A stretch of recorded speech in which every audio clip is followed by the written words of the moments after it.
Have you ever heard of tapping? Tapping is a form of therapy that helps you access your body's energy and send signals to the part of the brain that controls stress. They claim that stimulating the meridian points through EFT tapping can reduce the stress and negative emotion you feel from your issue, ultimately restoring balance to your disrupted energy. Well, if you wanted to learn more about how tapping can work and how it can help you manifest your dreams and what you have planned for your future, you are going to love this episode with Poppy Delbridge. She actually developed a program called Rapid Tapping, which helps women unlock blocks that are in their way to help them achieve their goals and even manifest their biggest dreams. It was such a fascinating conversation with Poppy because she shares how she left a job at Warner Brothers to really find a greater purpose for herself and help unlock not only her own potential, but all of those around her. So let's dive in.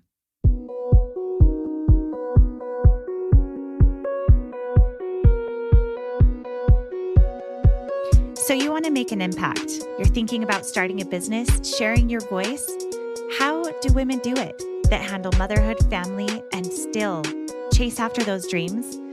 We'll listen each week as we dive into the stories of women who know. This is Call Me CEO. Welcome back, everyone, to another episode of Call Me CEO. My name is Camille. I'm your host. And today we are talking with Poppy Delbridge, who is actually an incredible tapper. Have you heard about tapping? It's something that I cannot wait to hear more about because Poppy actually helps gear and direct others to help them understand how they can tap into visualization, making your dreams a reality, and taking all of that knowledge that she's learned working in the corporate world for years at Warner Brothers, and now taking it into inspiring, motivating, and changing women's lives. Poppy, thank you so much for being here today. I cannot wait to dive into this topic with you. Oh, I'm very excited. Yeah, thanks for having me. Yes. So you are a mother of one. You described your son as being 17, but looking younger or older. Which was it? Oh, well, it's me that looks young for having a 17-year-old, I think, because I was quite young when I had him. I was 21. I can attest to that for those of you who are listening. I will be sharing this video as well, but my goodness, Poppy, you do look really young. What is your secret? I drink an awful lot of water. And there are other secrets, but that's the only one I'm going to share today. Okay, we'll talk later. Okay, but yeah, hydration, that is a big deal. I just had a skin consult yesterday, and a lot of the time we talked was about hydration of the face and all of the things. So I appreciate that tip. That's really helpful. So I want to hear how you got your start. You said that you worked with Warner Brothers in London, which is where you live. You're in England. And I want to hear more about, I'm a huge Harry Potter fan. Did you have anything to do with that process? Yeah, well, Warner Brothers paid me my salary. And I worked for a company within that. And I did work in LA a little bit as well, actually. And I went to the lot and all of that. And it was really fabulous.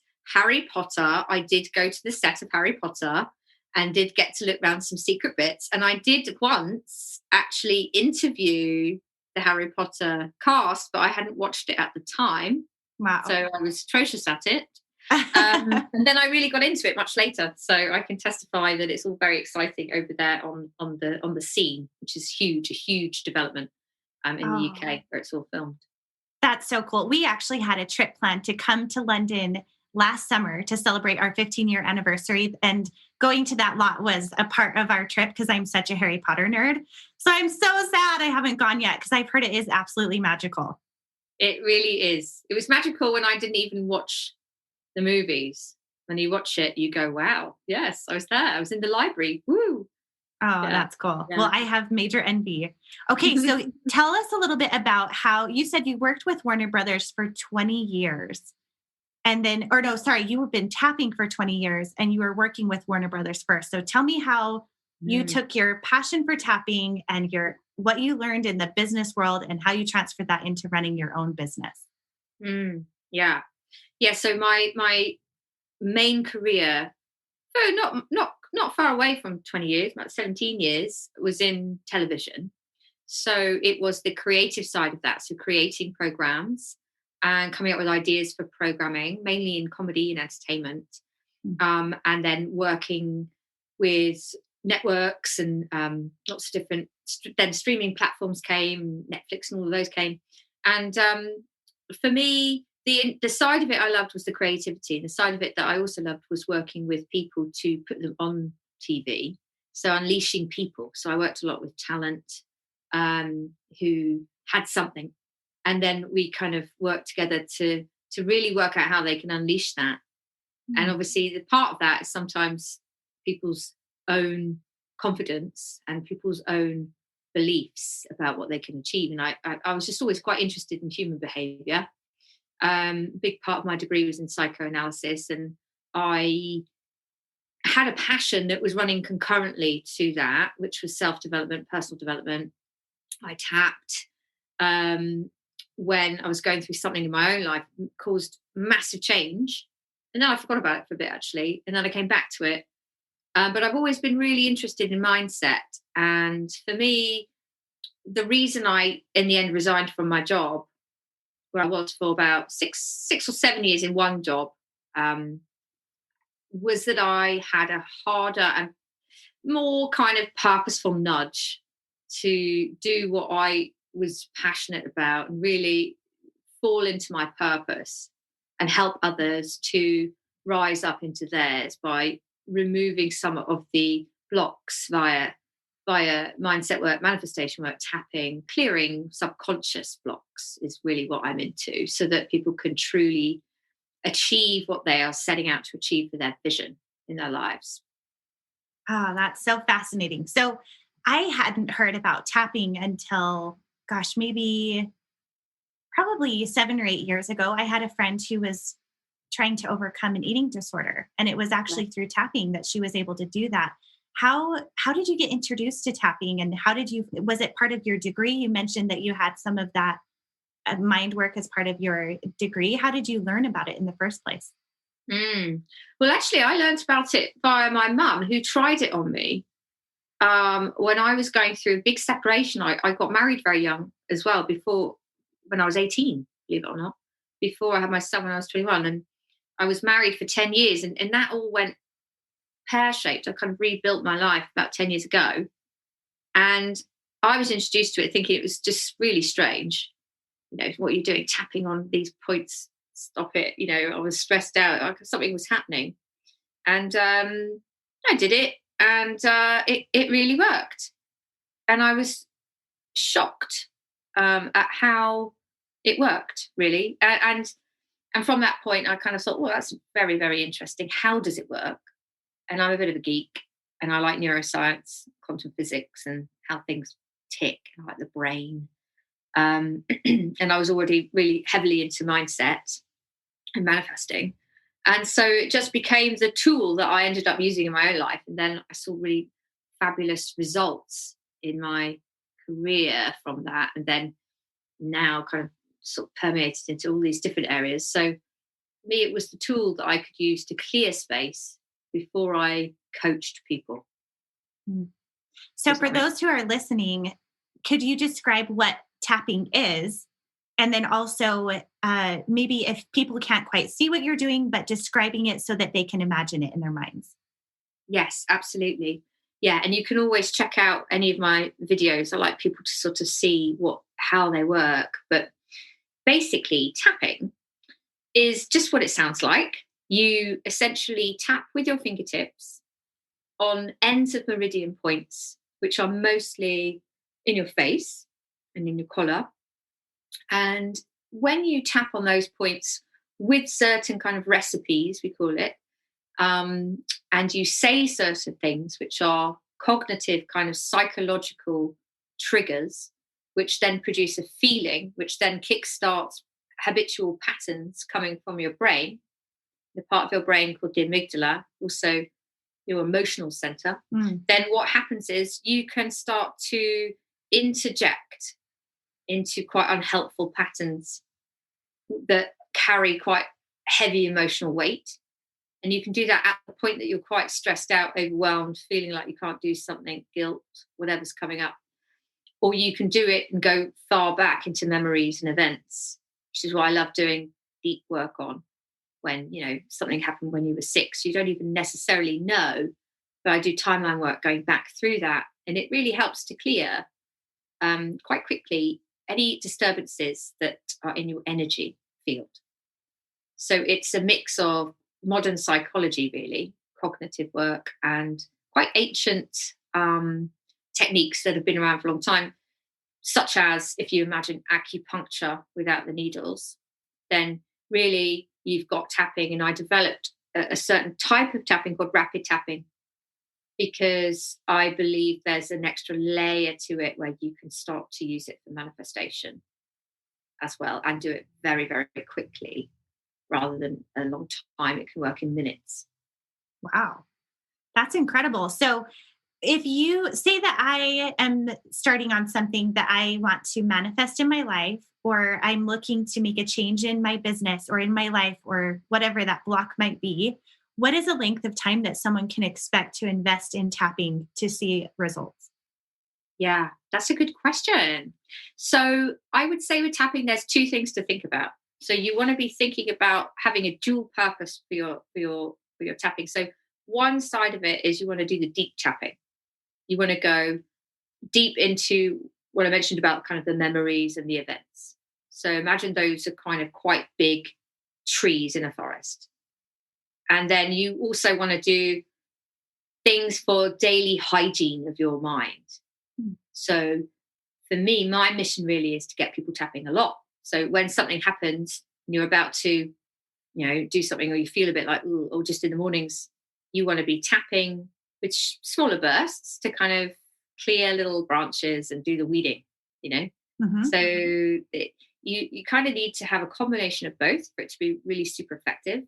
Saying that, there are loads of clinical studies showing that if you just have one session, you can really help things like physical pain. You can help things like overwhelm and lower your anxiety by crazy statistics. I mean, some of them are up to 60%, which is really remarkable.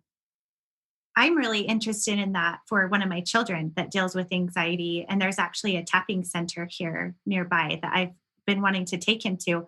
Do you have an example of one that's not necessarily like a universal approach, but a quick exercise for stress or anxiety that you could demonstrate if someone was listening, and you could kind of show me I can show this video as well, but is there one that you can show, like a demonstration of what that might look like? Yeah, I did not know we were on video. I look terrible. Are you I kidding? did not prepare for video. Oh, you look beautiful. I'm very comfortable jumper in the Cotswolds. Yes, I mean with I have certain scripts. So with tapping, you want to say certain things in the right way, and you want that to feel right for you.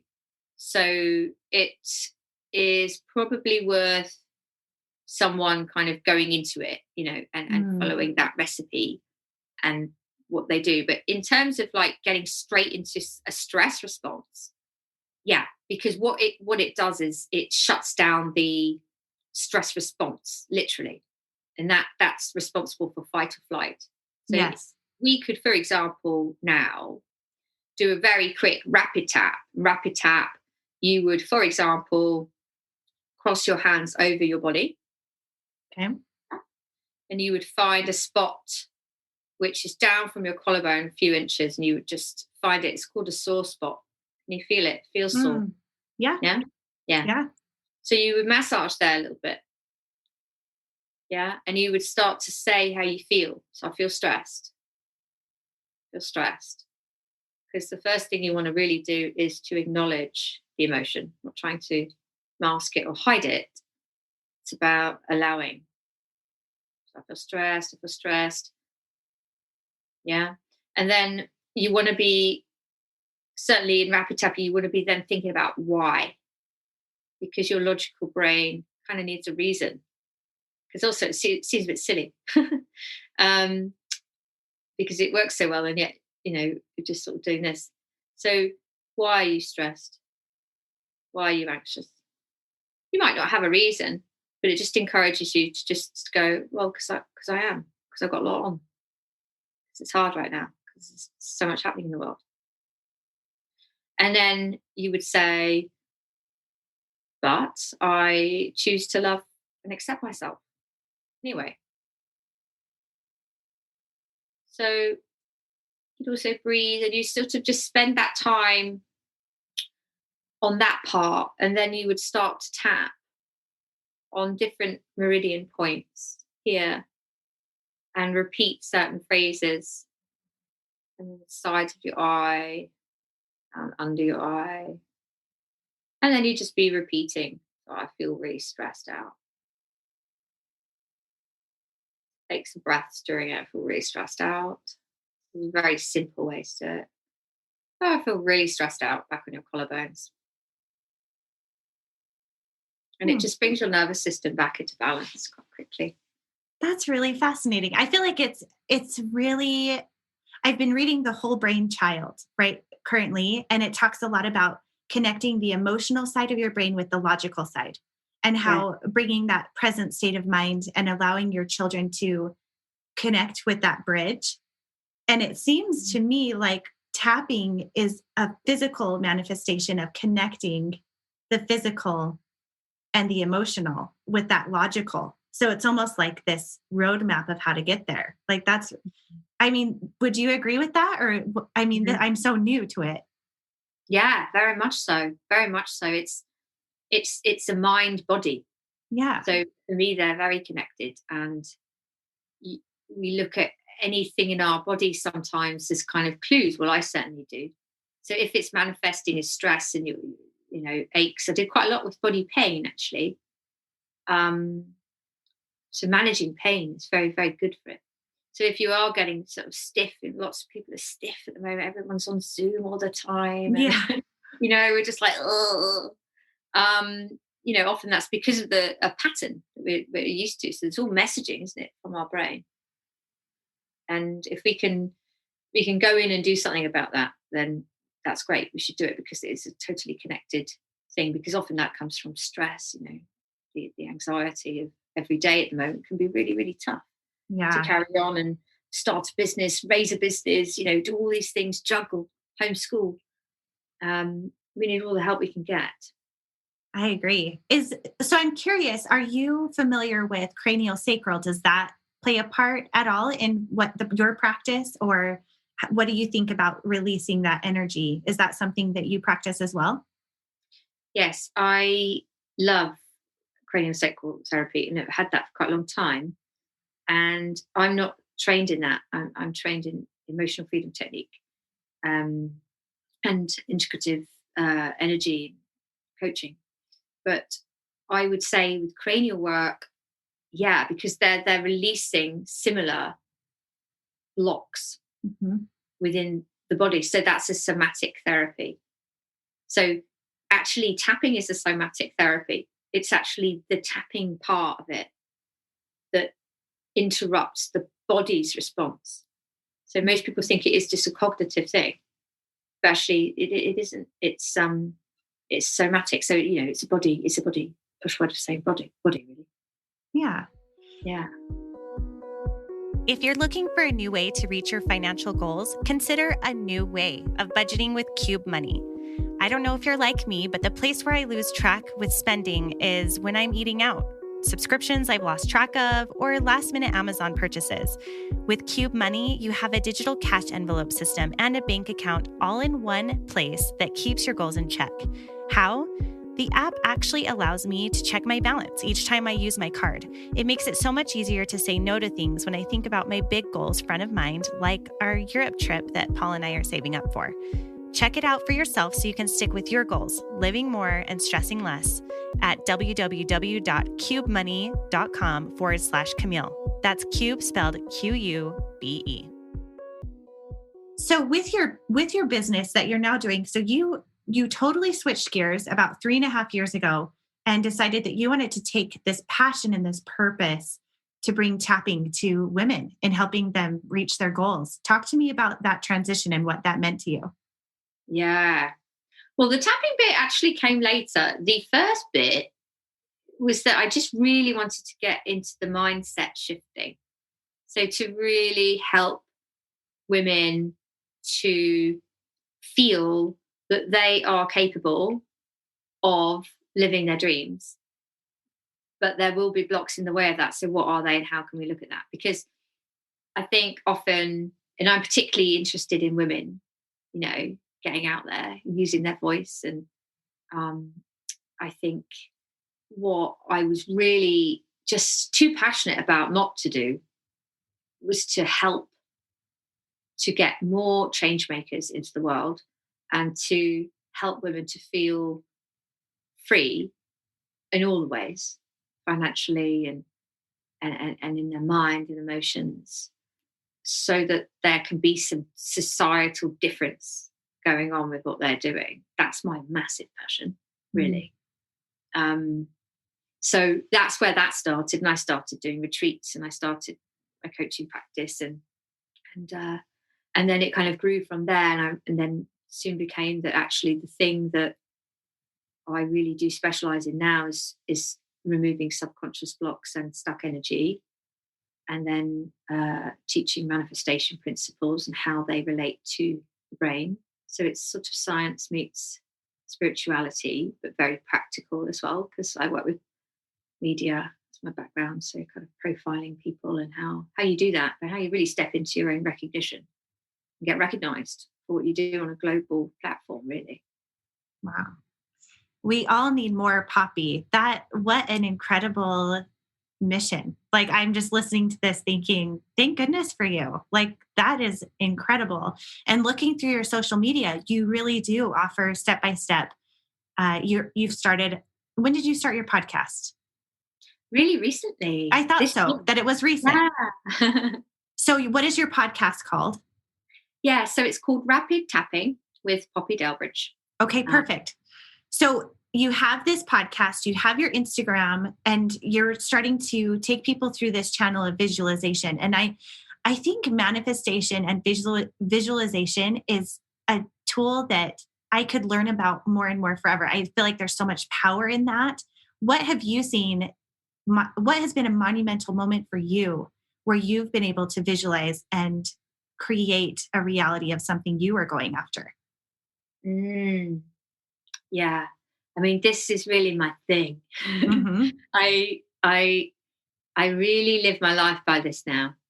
And I live by inner energetics and aligning to that. And really, it's hard to step fully into your intuitive state when you have a lot of emotional noise going on that's kind of hiding real emotion, So I've tried to do a lot of my inner work, as those who work with me will know. I'll be like, right, I'm just doing a whole weekend of like clearing and crying and going into stuff and timelining.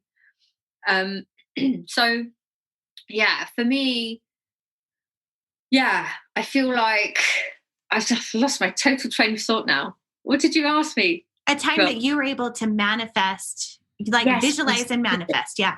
One specific thing. So here's an interesting thing about visualization. So I say that we do vision boards. I do quite a lot with vision boarding. But I think we live in a 24/7 vision board. So what we're looking at and what we're focusing on every day matters. Just like what we're thinking about every day matters, because that turns into a feeling, and that feeling turns into an energy and a frequency. And that frequency turns into an action that we take, because we make all decisions from that point, and that becomes our reality. So it's really important to notice what we are focusing on every day. And I have a particular thing about art, because I'm quite careful about the art that I look at. Now, I had in front of my bed a picture of a bay, like a river, and 2 palm trees. And I would always visualize that I was sort of in that, that could be mine, all different techniques I use. And what happened was, in not long, about 6 months, I think, from doing that, I realized that I had moved into a home that I was just obsessed with and had been on a previous vision board years and years before, by the way, on the river. And my view, even though this was in a part of London where you don't get palm trees, with two palm trees. Wow. Two palm trees, exactly the same view. It's funny. It's hilarious. That is incredible. Yeah. I mean, that's one that just came to mind there. Also, you do it with lots of other things, promotions, particular offices, money amounts. I like manifesting money. It's just a currency and energy, and you can get rid of blocks around that. Yeah, so many things. But that's one that I thought was quite fun. This is quite weird. Creating a piece of art and turning it into your real life view. Yeah. That's absolutely incredible. Yeah. So for those who are listening and thinking about starting a business or maybe needing to get past hurdles of self-doubt, everyone has self-doubt. Yes. What do you think is a formula for someone to start with? Obviously working with you, and you can reference that however you want to, but what are some good first steps for getting to the place where they can manifest that? Well, the first thing is to be, I would say, get comfortable with the idea of having the self-doubt. And by that, I mean, bring the awareness to the fact that we all have that. That's human. And we're human. And so wasting our energy trying to fight that off is a wasted battle. It's battling with yourself. Nobody needs that right now. So the first thing is that.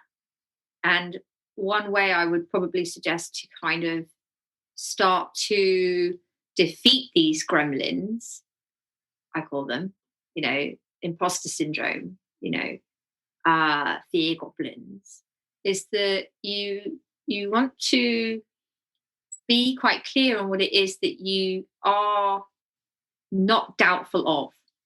So I get my clients to get quite serious about listing out their accomplishments and listing out a brag list. So what is it that if it makes you cringe good, that you would brag about, and get it down on paper and use it as ammo when you're feeling the doubts set in. Make that your to-do list. Like, we look at things we look at long to-do lists and we're like, I haven't done enough, I can't do it, and they're so much better than me. And it's because we actually need all this ammunition to tide us through. And of course, tapping would be a brilliant way to release doubt. But I would also say there's lots of little practical things that can be done to help ourselves. Oh, I love the idea of writing down the accomplishments, because I think so often we want to be humble, of course. And, it's so natural for us to think what we're not good at rather than the things we are good at, and really to acknowledge that and embrace that to move forward as ammunition. I really like that. So say I have this list, I'm ready to move forward. If I'm wanting to start tapping, is that something that I listen to your podcast and you're teaching me how to do that? Or I come to your Instagram account? What would be like the first steps with starting with that? Yeah. So I would, grab the podcast, because there's loads of stuff there that I'll talk through, tips and how to do it, why. Go to my Instagram, probably the Rapid Tapping Instagram, where there are every Monday I do a live session. So just to kind of go through a Monday motivational session where you can kind of, dig into it, and other little things I put on there, and I store all those. And then if you want to really go for it, I would suggest getting my new starter kit, which is just getting started. So how does it work? Why do it? The tapping points you can use, the things that have worked for me, and I work with people, my clients on, and then get the scripts and the videos and just tutorials, and just get tapping. Like, I really want people to take it into their own hands and feel empowered by what it can do. So I'm very much like, right, teach the basics, and then if you want to go deep, then you go deep, with a practitioner, or, with me or whatever. But I think at the first hurdle, it's like, I've got some blocks that I want to get rid of, or I want to manifest. Go in and use the frequency finder that I use, where you can kind of track where you're at and how you're doing. And just get started. It's surprisingly simple. It's not easy to do. It's certainly not easy to make it a habit. And there's certain things you can do to maximize it, but it's a really simple thing. What would you say the most inspiring moment has been for you in helping someone else find transformation for themselves? Oh, yeah. I mean, everything always just sets me into such an exciting mode when people achieve real change, from people getting their visions. One of my clients, we were talking the other day, and she was like, wow, I've got what we planned for when we started working together. And it was a big, lofty goal. It was for she's working for a big fashion magazine as a very top job. And I was just like, yes, this is great, because she's done the work as well. She's really gone for it. She's gone for it. But I think what I really also love is just having people released from a certain feeling that they don't even know they had. So I worked with someone, this has just come to mind, and she had throat issues. So she could never really speak out properly. She was a bit like, and she was worried about a certain thing. And then it came to light that there was just a real block over a particular thing that had happened in her life that she wasn't even aware of. And we worked together, and within 30 minutes, she had cleared her voice and she had released what it was that she needed to release. And the thing about this is, and the tapping is, it doesn't come back. So it's long lasting, because you are almost hacking, memories and the rawness associated with them.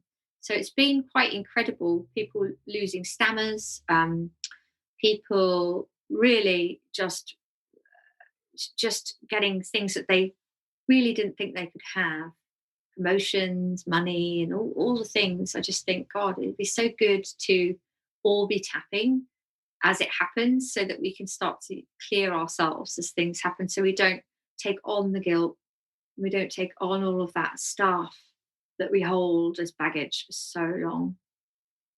I feel like this is something that, even just packing around mom guilt, that's something I have women talk to me about all the time, is mom guilt.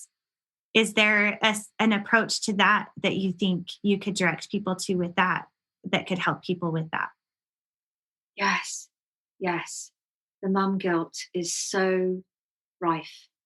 And, I think that's because we're empathetic women. We feel.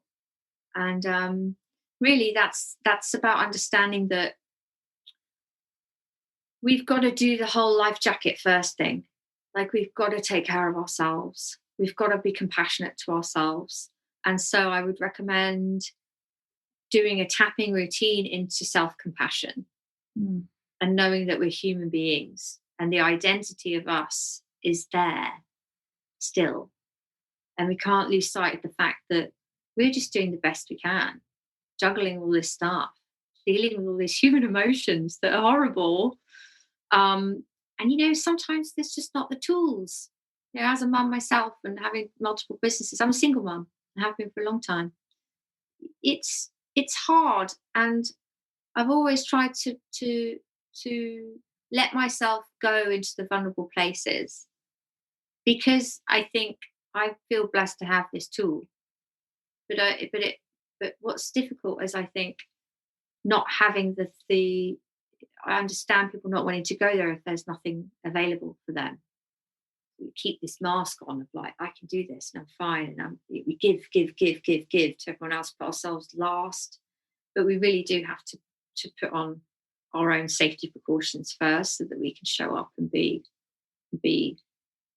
whole for our children. I agree. If you could say there's one thing that has helped you with balancing and really going after that, I feel like you have a really you have such a wonderful piece about you, the way you talk. And it's just, I think others can feel that because I'm feeling that. And I wonder that a question I get all the time is, how do I balance my work life and also my mom life and also time for me? What advice would you have about that? Well, I don't really believe in balance Hmm. because it suggests that there are opposing forces. I believe in integration and a sense of wholeness to understand that we can't compartmentalize these huge facets of ourselves. So that actually takes quite a lot of energy, and actually it can be very stressful. um, Trying to find that perfect balance, that calibration point. It's like, oh, I'm not there. Oh, I'm there. And so I would say, forget it, forget it, forget it. Balance is a myth. You integrate every aspect and you roll with it and you get resilient like bamboo and you move with the down times and the up times, and you'll have a bad day and that's okay. You bounce back, you come back, you have a good day. And so this perpetual myth, I think, of women having to achieve it all and get the balance and get everything in perfect harmony is actually the biggest hurdle of them all. Yeah. I I have just loved talking with you today, Poppy. It is so refreshing. I feel like you are living your life in such a wonderful pace and approach, and it just feels calming. So, thank you so much for taking the time to share with us today. Where would be a good place for our listeners to find you and to really dive into tapping? Thank you. It's been really lovely talking to you too. Um, well, for tapping, it would be rapidtapping.com or on rapid tapping on Instagram mainly. And then for me, for my stuff, it would be just my name, poppydelbridge.com and Poppy Delbridge on Instagram as well. Well, wonderful. And thank you so much for your time today. I want to start doing this. I'm going to follow along your Yay! podcast and everything and see what I can do to get into it. And one more question I'm curious about before I let you go. Is this something that you have done with your son? Have you helped him with tapping? Yes, yes. And we've gone deep into lots of things. And the best, one of the proudest, my hub, I run a coaching hub every week and for women in business. And they said to me, what's your proudest moment? We were going for our moments at the end of the year. And I said, I tell you what, it was doing a 90-minute tapping session with my son. And it was him clearing out things energetically that he'd been holding, him letting me do that. But second of all, him actually saying, Mum, this stuff works. This is Mm. really good. I'm going to tell my friends. Was like, yes, because it seems a bit mental in a way, this tapping stuff, until you're like, oh, hang on a second. Okay, it works. And I think that's why the word of mouth thing is important. Because, yeah, for me, I think if people can do this with their children and start it young as well, it could be part of just, what you do. It's just part of life. It's just like, oh, I'm feeling really stressed out. Kids like games, make it a game. It's like, oh, we're just going to tap. How do you feel? I feel sad. Okay, I feel sad. And I think there's a real power to that. And also, I think there's a real power to your children seeing you deal with your emotions. That mum guilt, we think sometimes, right, that we've got to pretend that we're fine all the time. I've actually found that if I am a little bit more vulnerable with my son, I bring him into my world a bit and show him how it works. He starts doing it too. And that's what we want, isn't it? Yeah. I mean, I was thinking specifically about my 7-year-old. One practice that we're doing right now in therapy is just for him to be able to name the emotion he's feeling and to Right. practice naming an emotion it's really hard. It's really hard for him to name the emotion.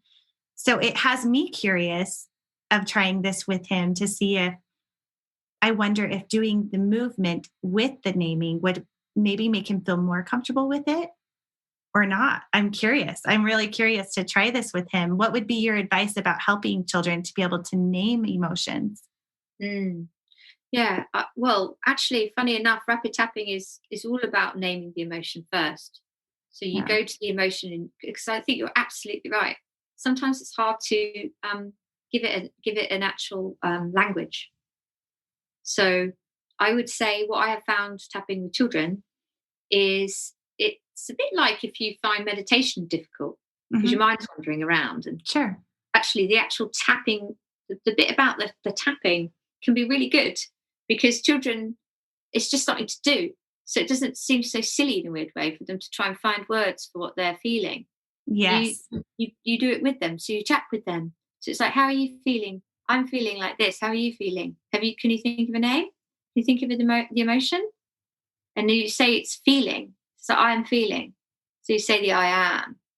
And then you let them say what they're feeling as they tap. And then it's kind of like, I'm feeling really, really sad.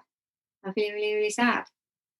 And try that, because it's yeah, it's quite simple. And children actually, in my experience of working with children, they like it. Well, I'm looking forward to your next release of Tapping with Children. That needs to be your next thing. Want to. Yeah, that's so Yeah. cool. Is there anything else that you want to share as a nugget of wisdom, being through this path of being in the corporate world, having been married, going through what sounds like, in reference to that time, a difficult separation? Yeah. What advice would you give to the women listening right now that are going through those hard times and trying to get back past them to really chase after that purpose?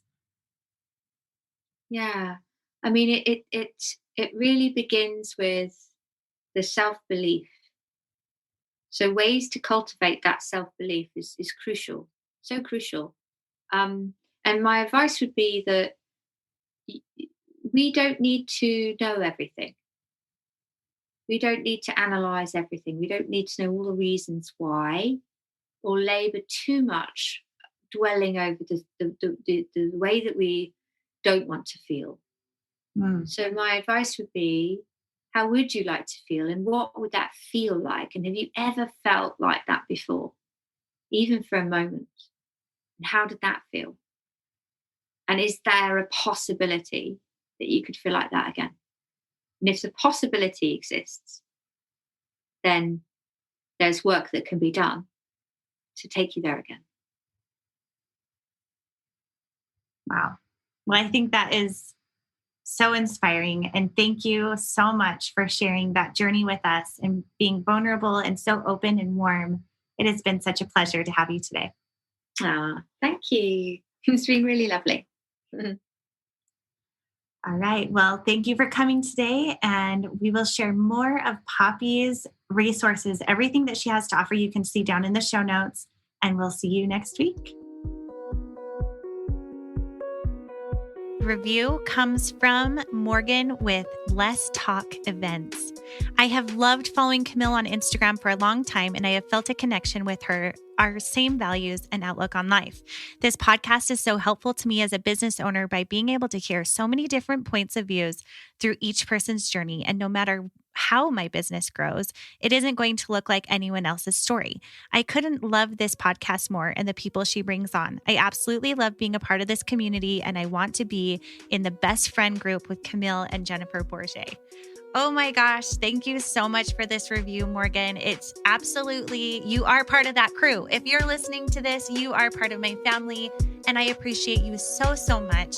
If you want to be a review that's spotlighted, please go to where your podcasts are found, leave a rating and review for a chance to be heard here on the podcast. And also join the conversation at Call Me CEO Podcast on Instagram, or join our Facebook group at Call Me CEO. And thanks for being here. It means the world.